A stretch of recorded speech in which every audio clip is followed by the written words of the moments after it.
A Republican from the Midwest, Lawrence E. King, is serving a 15-year prison sentence for a multi-million-dollar fraud. But financial crime is only half the story. This is the true story of Lawrence King. It is the story of an evil at the heart of America, of a cover-up at the highest level.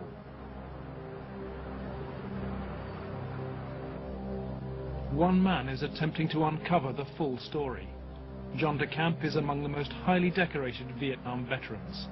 A former Republican state senator in Lincoln, Nebraska, he is now a lawyer fighting the legacy of Lawrence King's evil network. It's a web of intrigue that starts in our Holy of Holies, Boys Town, Nebraska, one of the most respected institutions in the United States, and spreads out like a spider web to Washington, D.C., right up to the steps of the nation's capital, the steps of the White House, involves some of the most respected and powerful and richest businessmen in this United States of America. And the centerpiece of the entire web is the use of children for sex and drug dealing and drug couriers, the compromising of politicians, the compromising of businessmen, but worst of all, the corruption of key institutions of government that have the duty and responsibility to make sure these things never happen. World-famed Boys Town is in the news again. Made famous by an Oscar-winning film, Boys Town, Nebraska is America's favorite children's charity. It was founded in 1917 by Father Edward Flanagan. Part of spectacle in our social life is the neglected, unwanted, and unloved boy who has become a serious problem in our society. Boys Town was started to be a home for orphans. That was after World War I. And since then, society has changed and the problems of boys have changed. And so now it's a question of taking care of homeless, abandoned, neglected, abused boys, and now girls also. With cash reserves of $500 million, Boys Town is the richest square mile in the world. It has been granted the privileges of an incorporated town, a Catholic diocese, and a school district for 500 boys and girls. 1/3 of its annual income is raised from public donations, solicited by begging letters and promotional videos. I'm Father Val Peter, the caretaker of Father Flanagan's Stream and the executive director of Boys Town. Does Boys Town really exist, people ask me? You bet it does. Located in the heartland of America, Boys Town youth have come from many backgrounds and locales. As they graduate, they shall seek new adventures and head for different places. But always, they shall carry with them the spirit of Boys Town. If you'd like to help Boys Town, send your tax-deductible gift to Father Val Peter, Boys Town, Nebraska, 68010. Boys Town, for me, was the first thing I ever heard of when you think of institutions that you respect. Believe it or not, I was there for a while when I was a young boy. Probably worldwide, there's no institution other than Boys Town that has done so much good for so many children over such a long period of time so successfully. When an institution like that gets contaminated, purposes of abusing children instead of protecting children, then you better, if you've got any decency at all, do something about it or at least get it cleared up. John DeCamp lays the blame for the contamination of Boys Town on the one-time leader of the National Black Republican Council, Larry King. Larry King was the fastest rising black star in the entire Republican Party of the United States during all of the 1980s.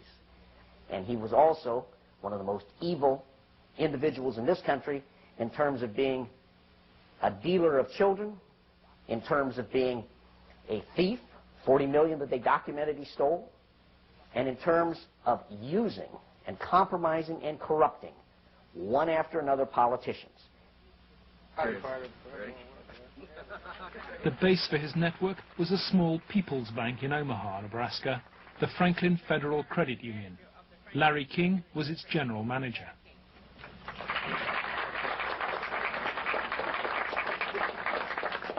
Thank you. This is especially an exciting day for me. Mr. King was a very charismatic person. When he came to the credit union, he was brought in because the credit union was actually failing. He did everything to build the credit union. King courted the leaders of Omaha's wealthy business district. Banks, industry, and charities placed millions of dollars in King's hands. From 1979, Larry King developed close commercial ties to Boys Town, and Boys Town youngsters were sent to work for his companies. Boys Town had quite a few accounts at Franklin Credit Union. Those were considered very valuable accounts. They were handled exclusively by the bookkeeping department. But on the average of once a month or once every 2 months, we always seemed to incorporate a person from Boys Town. King used Boys Town as a source of young boys for his business and for sex and drug orgies. Paul Banassi was a victim of King's abuse. He was also sent by King to lure Boys Town youngsters off campus.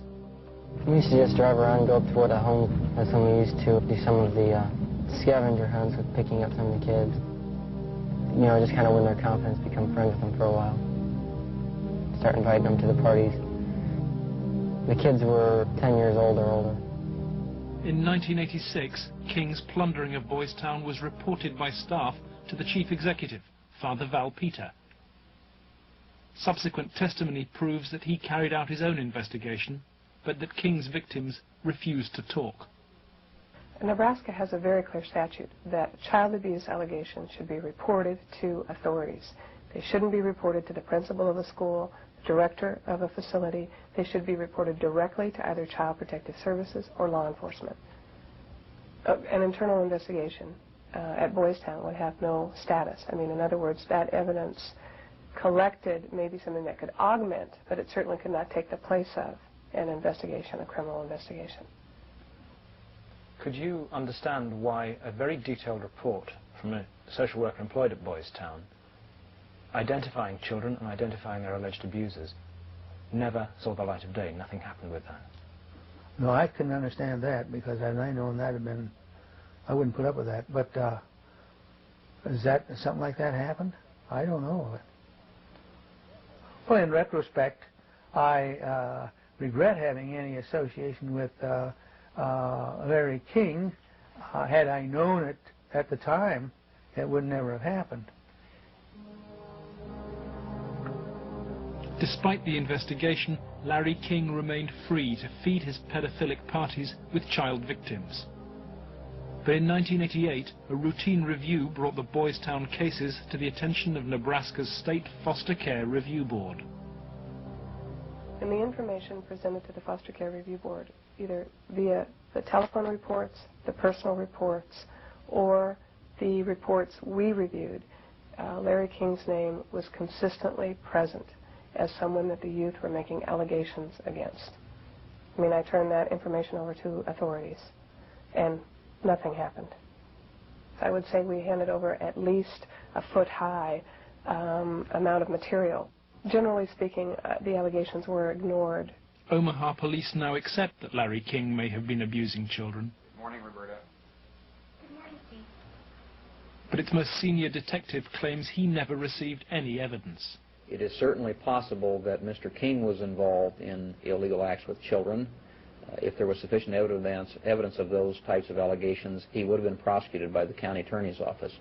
For me, it was very clear that the case was not investigated and not pursued because of the alleged perpetrators. Those perpetrators named by the children formed a ring of rich and powerful pedophiles in Omaha. Men from industry, politics, the media, even the police. Besides Larry King, ringleaders were department store billionaire Alan Baer,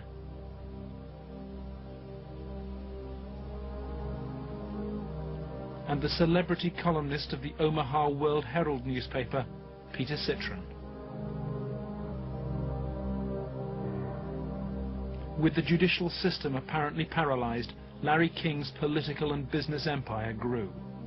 He courted the Republican Party nationally and plundered Franklin's accounts to finance a luxury lifestyle of limousines, private planes and palatial homes, 3 in Omaha and 1 in Washington, D.C. Franklin's records show he spent $10 million on jewelry, flowers and private planes. And his lavish spending bought him a charmed life. Larry King was constantly heralded, cheered, applauded in the news media as the great businessman that's helping the poor people, the black community of Omaha. But King's extravagance attracted the attention of the Internal Revenue Service. As a result, on April the 11th, 1988, the Franklin Credit Union was raided and closed by the FBI. King was arrested, and a federal investigation showed he'd stolen $40 million from Franklin. But the FBI's inquiries were secret, and evidence of King's sex ring was quickly covered up. In November 1988, Nebraska's state government set up a parallel investigation into the Franklin financial collapse. A legislative committee was formed. Its chairman was the Republican head of Nebraska's banking committee, corn farmer and state senator Lawrence Schmidt. But the money trail led quickly to the original allegations of child abuse, and almost immediately anonymous threats began. I received a phone call on the floor of the legislature. The caller did not identify himself, but he said, "Lauren, you do not want to have an investigation of the Franklin Federal Credit Union." And I asked who I was speaking to, and they said, "That doesn't matter, but you shouldn't have that investigation." And I said, "Well, why not?" He said, "It will reach to the highest levels of the Republican Party." And we're both good Republicans. The night before we testified before the legislative committee, I did receive a phone call at home that said, "If you speak, you won't live to regret it." Undeterred, Schmidt's committee hired professional investigators Karen Ormiston and Gary Caradori. When we hired Mr. Caradori, I was very specific to him. I said, "We do not want you to bring to the committee rumors, innuendos, nothing that cannot be backed up with facts." I said, "Bring to the committee that which we can take to a prosecutor."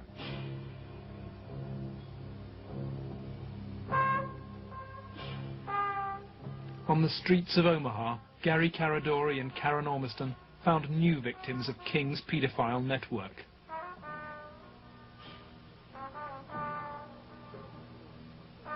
Every new youngster told the same stories as those from Boys Town, covered up 3 years earlier.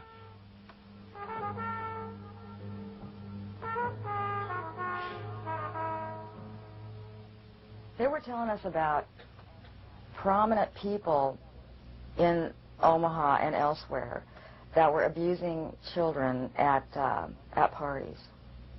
The prominent citizens' names that originally came up were of concern to me because I knew many of those individuals, and I very frankly was shocked to have those names show up on the list.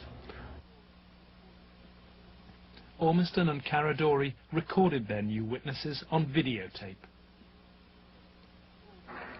A victim of abuse since he was 8, Paul Benassi was present at many of Larry King's sex parties. Who were some of these people that would come to these parties? Larry King, Peter Citron, once in a while. He didn't seem like he wasn't like other people.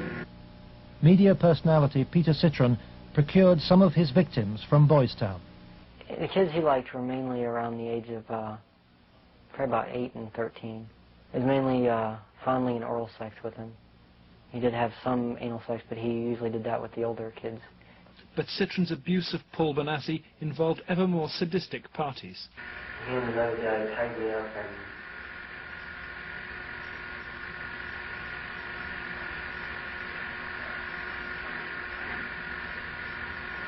Okay. they tied me up and had some other kids perform sex on me, and they fed me and they burned me some cigarettes. Okay. Just take a deep breath now. Whenever you were tied up, was there anybody else present other than you, Peter Citron, and Danny King? Yes. Who was that? It was Alan Bear sometimes, Larry King, Bob Marino, and also Troy Bonner. Troy Bonner would tie you up? He was there. Troy Bonner was 17 when he was introduced to the paedophile parties by Alan Bear. He lifted me up, kind of moved me over to the bed, said, let's get on the bed, and put his head down, started performing oral sex on me while his penis was at my end.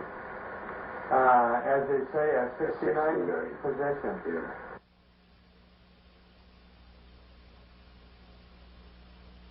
Alan Bear was a sick fuck. Didn't care, wanted sex, nasty, I don't even know if you can call it sex, and take it any way he can get it, pay for it, he liked to, but if he had to take it by force, he would.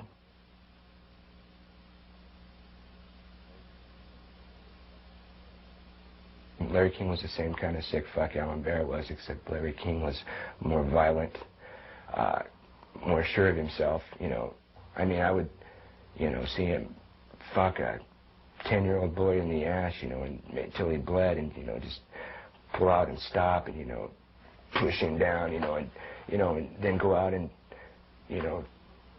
meet with decent people. King would also provide underage girls for abuse. Alicia Owen was 15 when she attended her first party. I met some guys there that were from Boys Town, and it was at that party that I met Larry King. At the time that I met Larry King, I did not know that he was Larry King. I had met him. It was the first time I'd ever met him.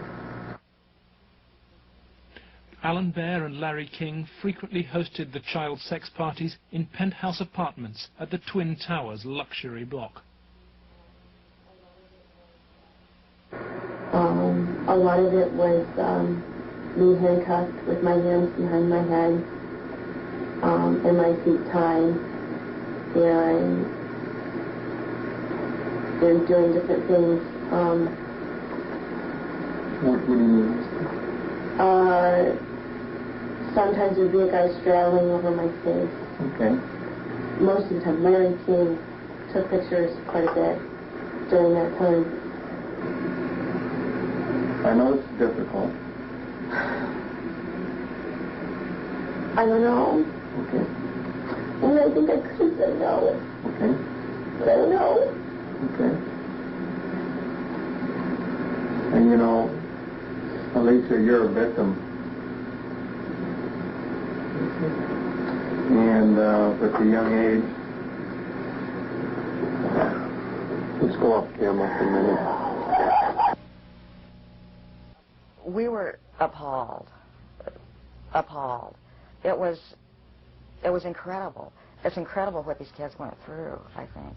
I was shocked when I walked in. There was a kid, I would say about 15 years old, out in the middle of the room. One guy was standing in front of him. He was bent over, and the other guy was like reaching under him, playing with his nipples, while a guy whom Jeff told me was a police officer shoving beads up his rectum. The police officer was shoving beads up his rectum? Yes. Everything, I mean, from just, touching to, fruit, squash, huge squash, that big around, stuck into your ass, heat things, hot things, poked at you and stuck in you, I got those scars on my arm one night at a party where Larry King was, and he had brought somebody, I don't clearly remember who it was, wanted to see how strong a men we were or something, you know, and have us push our arms together. And you push your arms together. King has these same scars. And you push them tight together, and then you light cigarettes, and as soon as you get burning, you just drop them down between your arms and, you know, let it burn. You know, and they made us stand there naked and touch each other by holding our arms together and burn cigarettes. You know, it's on film someplace. I mean, they filmed it, burning, you know. And those of us that didn't like to be involved and didn't want to be involved were threatened. And who would do these threatening remarks? Larry King. Do you think Larry King personally did? Well, I think he did. And when they threatened, you know, that I can go find somebody that will kill you, and it will kill your family, he didn't tell anybody. Larry King was also here. He came in and we drank and did cocaine. I didn't do much, and he turned me on to what Larry King did. He didn't like me because, you know, I would get high on drugs, you know, and I would question him about, you know, how can you do that? I mean, once I asked him, you know, he wanted me to shit on him, urinate on him, you know, and I did, gladly. You know, I mean, you know, I even said to him, you know, you stupid fucker. You know, I mean, I just sit in here paying me money. How can you get into that, you know? And I got, you know, beat up by it. I came home here a lot of times beat to shit from, you know, misspeaking my tongue, so to speak, and, you know, just telling them how I felt sometimes. Drugs was a strong part of how they got control of some of the kids, because that's what some of the kids were there to get. They would do the sexual acts and then be provided with cocaine or whatever type of drug they wanted. Heroin, you know, I don't know, but that was my drug of choice, you know. Till this day, I remain an addict, you know. Larry King was, I would say, the center of transporting the children around the country. The airplanes were usually in his name, at least in his name. They were paid for by Larry King. We met them in Pasadena. Met who in Pasadena? We met, Larry King was there. There was 3 boys that I had seen at one of the receptions at the French Cafe were there. And I'm almost positive they were Boys Town boys. Almost positive. They were there. You mean graduates of Boys Town or present? I think they were present because they were young. Well, how would they get away for a long period of time? I have no idea. Okay. Boys Town came up frequently during the investigation, but we found it very difficult to get information about Boys Town. I was not able to find any information on my visit there, and Mr. Caradori could not get information either.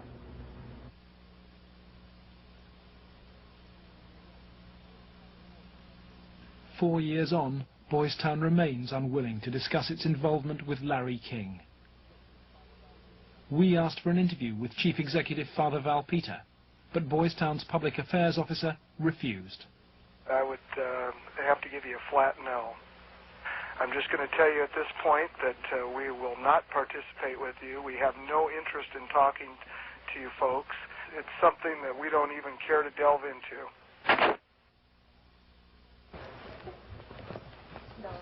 Hi. Hi, is Father Val Peter available, please? You can check in his office. It's the first one on the... Thank you very much. We're here because we have to give Father Val Peter and Boys Town every opportunity to talk to us about the very serious allegations. Please turn your recorder off. Please step outside. Why is it that Boys Town is unwilling to discuss your relationship with Larry King? We don't have a relationship with Larry. I'm afraid papers that we possess show that Boys Town had a relationship with Larry King. I just suggest you be very careful about what you report. Excuse me? Unless you leave. By the spring of 1989, so serious were the child abuse allegations before the Franklin Committee that its chairman, Lawrence Schmidt, sought the advice of his lawyer, John DeCamp. He told Schmidt to turn over all the evidence to the FBI. Immediately, the videotape testimony was leaked to a hostile media. The media immediately started discrediting the witnesses. They were, the witnesses came across in the media, in the Omaha World-Herald, especially, as the criminals. The last 3 victim witnesses were demolished by the press, particularly the Omaha World-Herald. The paper never looked for information that would support any of the allegations. The whole purpose of the stories was to destroy any credibility that these youth may have. I've heard that people said that Gary Caradori coached me and that he told me what to say, but the fact was I didn't meet Gary Caradori until way after I'd already talked to the Omaha police about the abuse and had named all the same people. And they didn't ask me very much about Larry King or even Alan Bear at all. They treated the allegations that I made about the people who abused me almost like a joke. The information did not come our way. It was given, as I said, to the FBI and Nebraska State Patrol. They conducted their own investigations of the information. The stories were of such significance that the investigators first wanted to prove the accuracy of the stories. As they set about the investigation of the 3, initially 3 and then a 4th person who were telling the stories, as the investigation developed, it became obvious to the investigators that the information was not accurate, that in fact it was an entire conspiracy of allegations, none of which had any truth to them. I was very disappointed with the way the FBI and law enforcement treated the victims. They, in fact, turned them into the offenders, so to speak. And instead of taking the evidence that was delivered to them by the victims and interrogating the persons whom the victims identified, they seemed to bear down and try to get the victims to change their story. Troy Bonner was brought in for questioning by the FBI. The FBI's attitude was, just no, that these kind of things don't happen. From the first interview when I went, and realized they don't believe a fucking thing I'm saying, they were just appalled. But I realized what that look in their eye was back then. It was fear. It was fear of I had witnessed, firsthand things that would, destroy this city, people, or a position, what I mean? It's not going to be believed, they said. It will not be believed. You will be found guilty of perjury, and they weren't telling me maybe. They were saying, there's no way. You go on with this story, you're going to jail. That was said to me direct. Just out of fear, I came to recant the story out of fear. Troy Bonner agreed to recant his videotape testimony and state instead that his evidence had been invented. Next, the FBI used Troy in an attempt to trap Alicia Owen into recanting her evidence about Larry King's ring of powerful pedophiles. The phone call, recorded by the FBI on March the 9th, 1990, proves conclusive evidence for John DeCamp. This is Special Agent Michael F. Mott. The following will be a consensually recorded telephone call between Troy Bonner and Alicia Owen. Hello. Hi. Hey, what's going on? I'd like to ask you that. Talk to me. No, you talk to me. I don't understand why you're lying. Why are you lying? What are you talking about? That's what I'm asking you. You're calling me why I'm lying? Yeah. You concocted this whole thing, Alicia. You're full of shit. Either tell me what's going on. You're full of shit. Hey, look. Who the hell listening on the line? I have nobody listening to me. I'm listening to you, and I'm hoping you give me some fucking answers. I'll be honest with you. I don't know what kind of game you're playing. I'm not trying to play a game. And I don't know who you have listening to this phone call. You're being stupid, Alicia. I'm not going to go to jail for you. And that's what's going to happen. Why would you go to jail? Jail for telling the truth? No, jail for lying. What have you lied about? I haven't lied. Okay, but why are... Listen, shut up. Listen to me. You're not out here being talked to them every day. The pressure's kind of hard. You literally have to have bricks for brains to take on the FBI in this country. And that's exactly what you'd have to do this properly. They now, in my opinion, in my investigation, are the architects of the cover-up. We asked the FBI for an interview about its investigation of the Franklin scandal. Larry Holmquist with the FBI here. We feel it would be inappropriate for us to comment. We work this with the Omaha Police Department. We just don't feel it would be appropriate for us to make comments.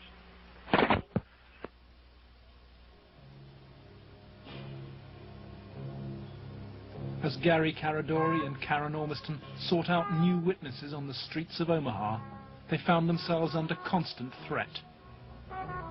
Gary was threatened several times. His vehicles were tampered with. I would think whoever tampered with them, it was a scare tactic because it was so obvious that they were being tampered with.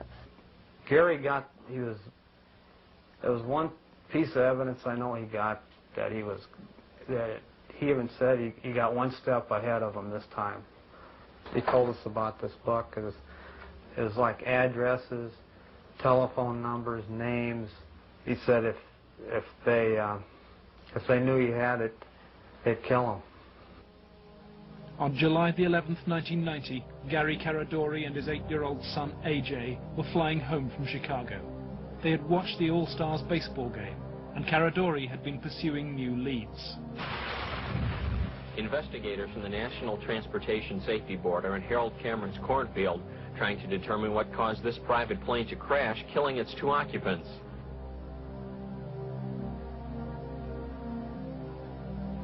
The bodies of Gary Caradori and 8-year-old AJ were found in the wreckage.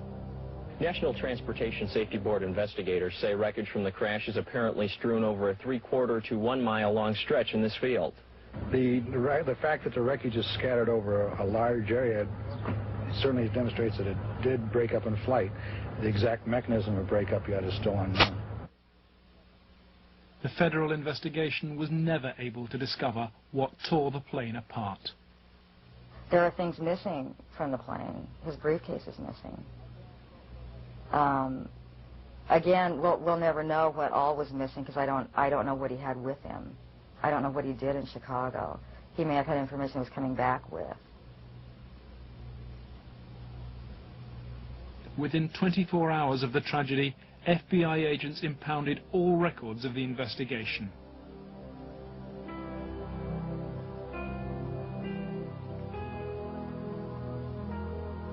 Gary's widow, Sandy, is still unable to come to terms with her loss.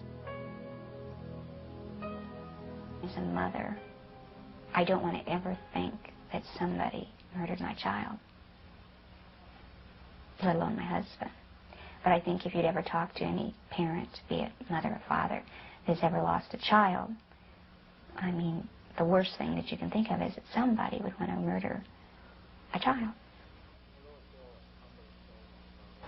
I really feel that somebody killed my brother. And inside me, I know that somebody killed my brother. If somebody could help us out somewhere, somebody knows something. And may God help those who did that to him and his family.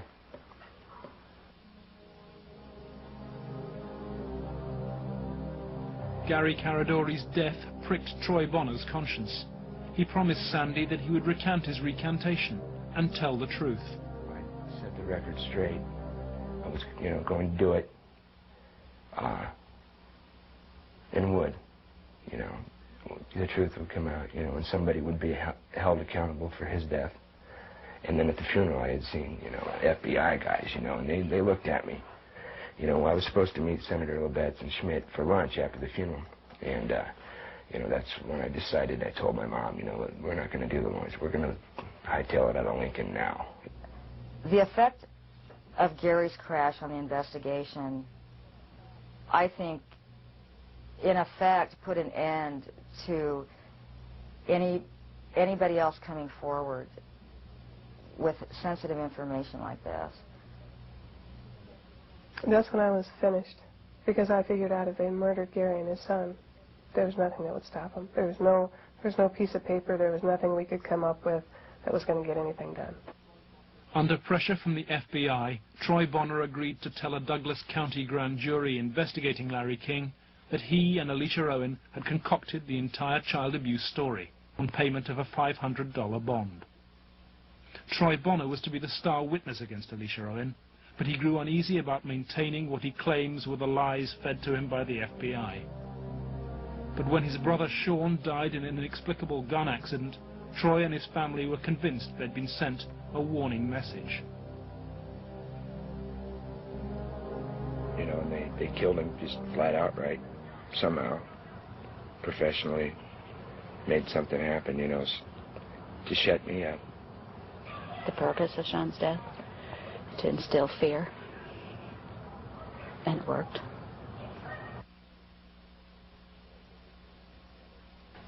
Do I feel guilty about my brother? Yes, I do. That's where all this is coming from. This is where the energy, that's where the energy is coming from, that I'm getting to do this.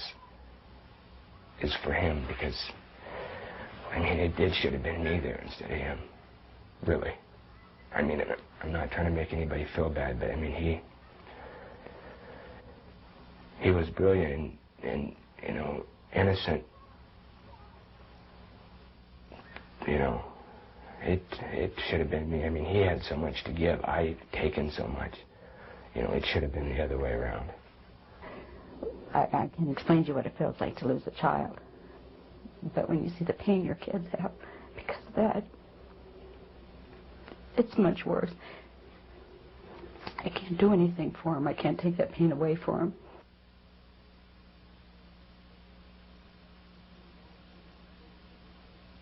Lauren Schmidt's legislative committee issued a report denouncing the grand jury. 2 months later, it was disbanded, leaving Schmidt a broken man. The message was not lost on most politicians in Nebraska. I think the message that was delivered was, if any legislative committee ever tries to conduct a thorough investigation again, the same thing will happen.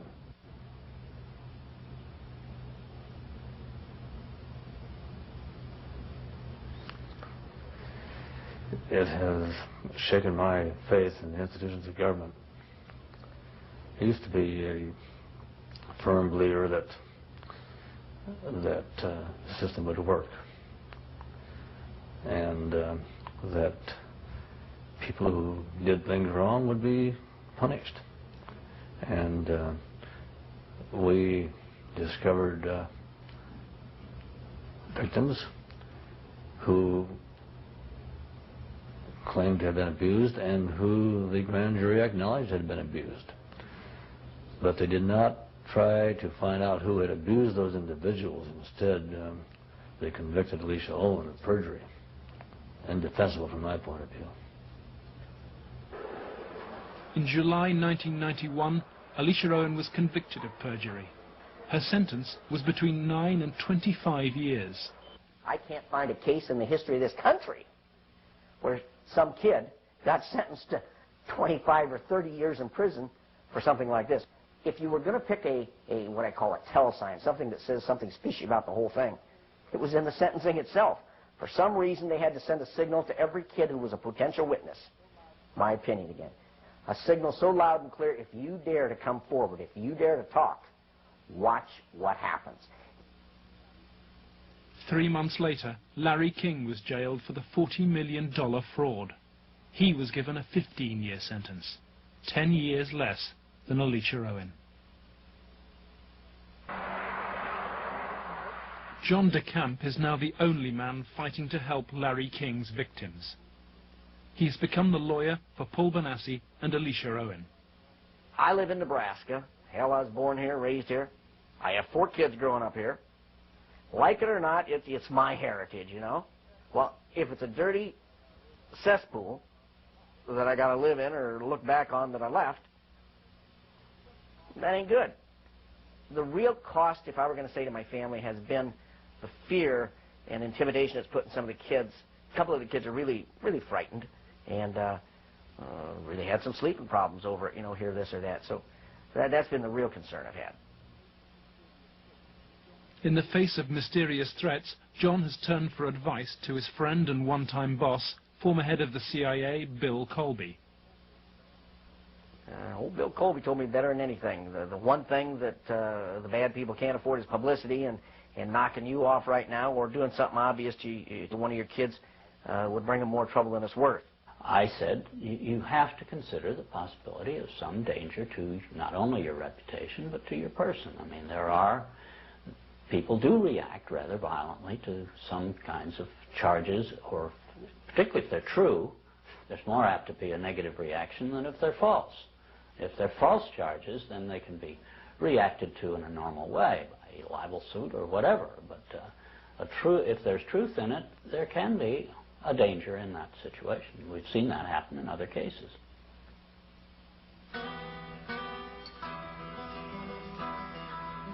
John DeCamp has arranged to meet Troy Bonner, the young man he sees as the key to the cover-up. He's in great danger. The reason is he carries the secret, so to speak. He served his purpose for the FBI and others by committing the lies that put the seal on the cover-up. His greatest safety probably lies in doing exactly what he knows he should do, that is exposing the whole thing, taking one final last chance and telling the truth. My fears are that, I'm not going to be believed again. It's just, going to be a whole other kind of exploitation like it was last time. And afraid that that's going to happen, or, I might end up dead, or a loved one might end up dead again.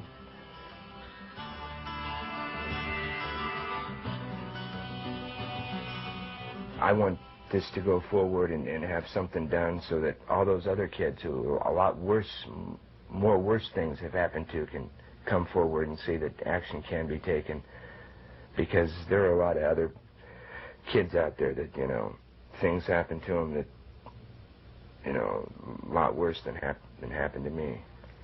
You have to, if you want to protect yourself and your life and your family's life, both now and particularly in the future, is to use the institutions of government that have been set up to protect you and make them work. That means you go into federal court, you go after the people that have done this cover-up, and you expose it so there's no longer any percentage on their part in eliminating you because the secret's out. That's why we're here today, to let it out. I have no doubt that he's now telling the truth, number one, and number two, that he originally told the truth. Potentially, they could decide to charge him with perjury, because now he is telling that they forced me to lie. I did lie at Alicia's trial. I did lie before the grand jury. I did it because the authorities were forcing me to do it, and I was scared for my family. My brother had been killed when I tried to back out the one time. Potentially, they could charge him with perjury this time.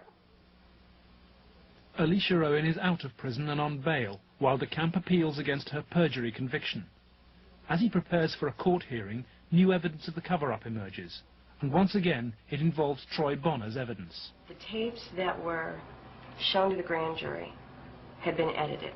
Everything that matched Troy's statement Was shown. that matched mine Because I know it's was his reason. edited out. And I think maybe one of the things we want to do is show the judge specifically where these, little 5-minute segments of, look, this tape says this, and then show him it isn't in this tape, and this is the tape the grand jury saw. I'm going to attempt to get these tapes, and we'll see what happens next. But to obtain the evidence, DeCamp must approach some of the very officials he believes were involved in the cover-up, the county attorney's office which ran the grand jury. In the good old Alicia Owen case, 127-194, I'm trying to get the evidence, the tapes and the transcripts of Troy and Danny, Troy Bonner. It might be downstairs. We'll get that up here once. Yeah. I think there's 2 tapes. There should be, as I understand, and the transcript of them. But if I could get them, I could start reviewing them and figure out maybe a little bit on what's happening on some things. Look at the county attorneys. They have all the bills up there. Oh. Robert. Let me guess. Robert Siegler has them. Robert Siegler is the prosecuting attorney fighting to send Alicia Owen back to prison. After lengthy negotiations, DeCamp emerges with the tapes the grand jury never saw. I went with $4,000. I bought $4,000 of cocaine. Okay, and what airline? I flew out of American. Okay, and did you go direct? No, there was a stopover in Denver. No, it was a stopover in Dallas-Fort Worth. So you went from where to where to where? I went from Omaha to Dallas-Fort Worth, like an hour, and then a big plane from Dallas to Los Angeles. Right. Did anybody go with you? Alicia Owen. If this indeed were left out of the grand jury proceedings, then I am totally shocked and angry beyond words. Here it is, so to speak, the smoking gun that they could go out and verify, the corroboration. In other words, the linkage to King that was denied. Cover-up. Organized, planned, deliberate cover-up. The courthouse, Wahoo, Nebraska. The hearings begin.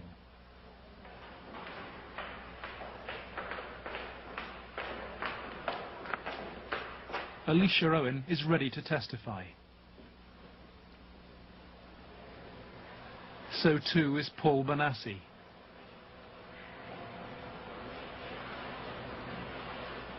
But there is no sign of Troy Bonner.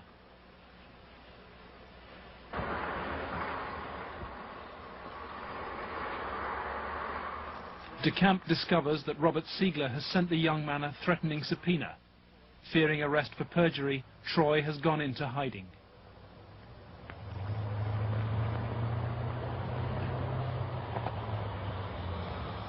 Just try and subpoena him with those guys. Is Troy okay?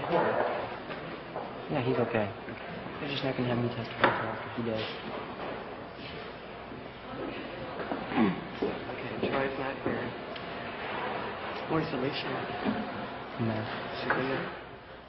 In court, DeCamp successfully pleads for another adjournment. The county attorney's office begins to search for Troy Bonner, but Robert Siegler won't say why. I'll ask you whether you're about to charge Troy Bonner with perjury. Oh, no. Why no comment, Mr. Siegler? You're a public official, aren't you? Mr. Siegler, is it true you are about to charge Troy Bonner with perjury? No problem. Mr. Siegler, if you do not charge Troy Bonner with perjury, does that mean you accept what he's saying is true? No problem. Why are you trying to have Troy Bonner summoned to this hearing, Mr. Siegler? No comment. Why no comment, Mr. Siegler? No comment.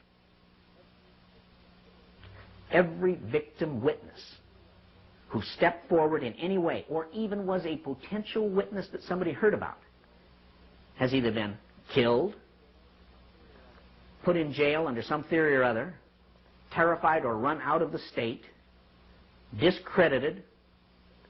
Every perpetrator, even the convicted ones, have been treated as conquering heroes.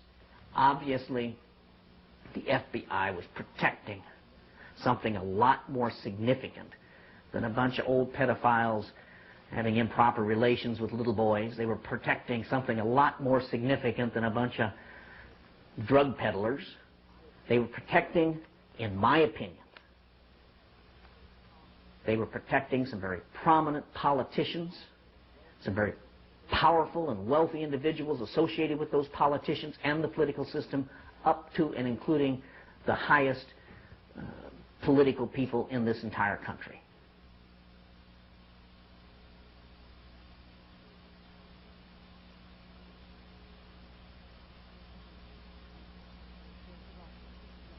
In search of answers, John DeCamp goes to Washington to investigate Larry King's powerful connections in the nation's capital. Paul Benassi has come too. Larry King threw child sex parties at his $5,000 a month Washington house. Paul Benassi was one of the victims.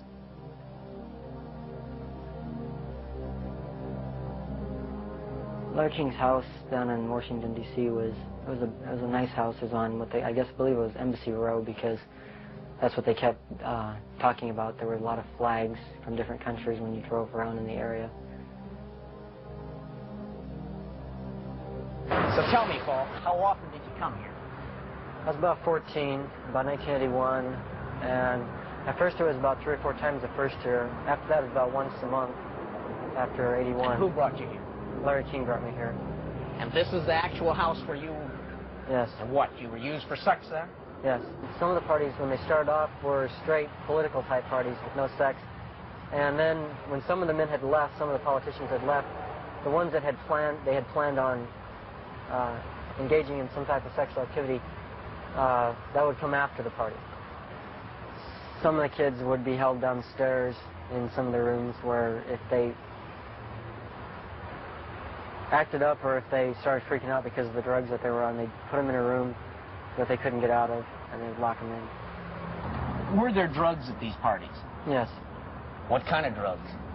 Anything you wanted. Cocaine, heroin, speedballs. You're telling me those things were at these parties where you had Larry King and prominent politicians? Yes.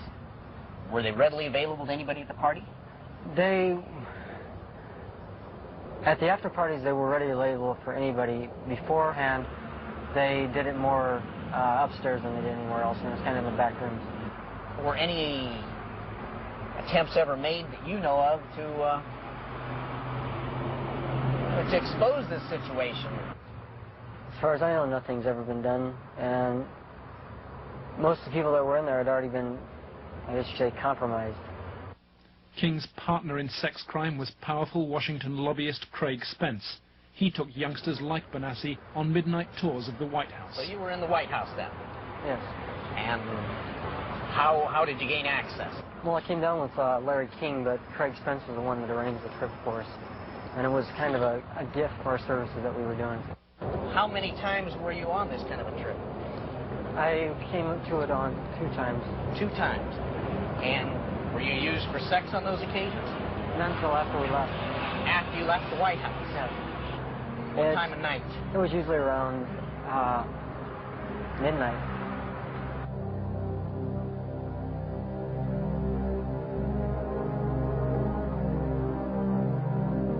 For me, it was just kind of weird being in the White House at that time of the night, getting to go into places that the guy was telling us that nobody gets to go to. I mean, I've seen rooms in there that I'd never even heard about. Craig Spence and Larry King had a couple of groups. One was called Bodies by God, and they had the Cowboys, and there was another group that was started by Larry King, which was called the Golden Boys, which was kids that were usually under the age of approximately 10. On the trail of Craig Spence, DeCamp finds the investigative reporter who exposed Spence's callboy network, Paul Rodriguez of the Washington Times. We had uncovered a series of allegations from some minors, and it led me to a callboy operation here in Washington. Well, it sure fits with, this boy Paul Benassi. And he tells a tale of being brought to the White House on occasion, kind of as a reward for the kid. Craig Spence is dead. He committed suicide. He had advanced stages of AIDS. He was an AIDS carrier, and he killed himself. This was the thing that always bothered me. They claimed it was the largest male prostitution ring in the city that they've ever had uncovered. It was $1 million a year minimum. Yeah. And yet they only prosecuted the operator, Henry Vinson, and 3 of his lieutenants, as it were. Mm-hmm. They never went after any of the Johns or the clients. This operation, which was, again, quite large, claimed to have clients that ran from the White House to the Capitol Hill to the State House to the churches, within the media. And that's precisely what Paul describes as the people he was with. And a lot of the stuff led there, but we couldn't quite nail it at all cases because, again, to accuse someone of high stature, you've got to be very careful. I understand. We were able to do it through the mother lode, which provided us credit card receipts and canceled checks, and then lists of the clients. The prosecutors knew all this stuff. There was approximately 20,000 pieces of 20,000 documents that they had. They sealed the entire record when they found out I was accessing it. They required consent agreements from all the lawyers, all the clients, all the relatives of all the clients, all the hookers, including the clients themselves. Which means you can never gain access. They sealed them by court order. And we've attempted on several occasions to unseal that, and we've been told it'll be cold day in hell before those records ever get unsealed. And it makes me wonder what's in those records. Yeah. The Attorney General is now involved. Bill Colby has passed DeCamp's evidence to a senior lawyer in the Justice Department. He did say that the Attorney General's office would be very sensitive to any charges of abuse of children, that this was a matter of considerable priority to the department, that this sort of thing not take place, and that they would assign an officer to look into the case. For John DeCamp, the story of Larry King's corrupt empire holds a dire warning for America. If you can control about 3 or 4 key elements, you can totally own a state. You can make right wrong. You can make truth falsehood, falsehood truth. If you control the media, if you control the Justice Department, if you control the police, you own the system. It's beyond belief that arguably the most powerful person in the world, the President of the United States, in the form of Richard Nixon, could not prevent the investigation of Watergate, or that President Reagan could not prevent the investigation of Iran-Contra. And yet somehow this group of unnamed, unknown, anonymous individuals in Omaha, Nebraska have such power they can control and protect all of these people from being investigated. Those allegations are ridiculous. Well, first of all, Nixon did cover up Watergate, number one. Bush did cover up Iran-Contra, at least officially. And Omaha has successfully covered up this situation. In each case, it was the press that exposed the problem. It wasn't institutions of government. They had been corrupted. They had been compromised. They were the ones doing the cover-up.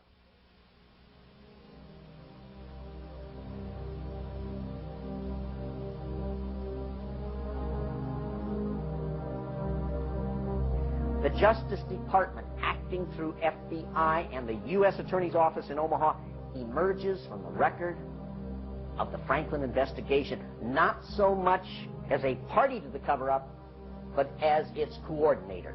Rigging grand juries, harassment of witnesses, incitement to perjury, and tampering with evidence, federal personnel were seen to apply all those techniques in the Franklin case.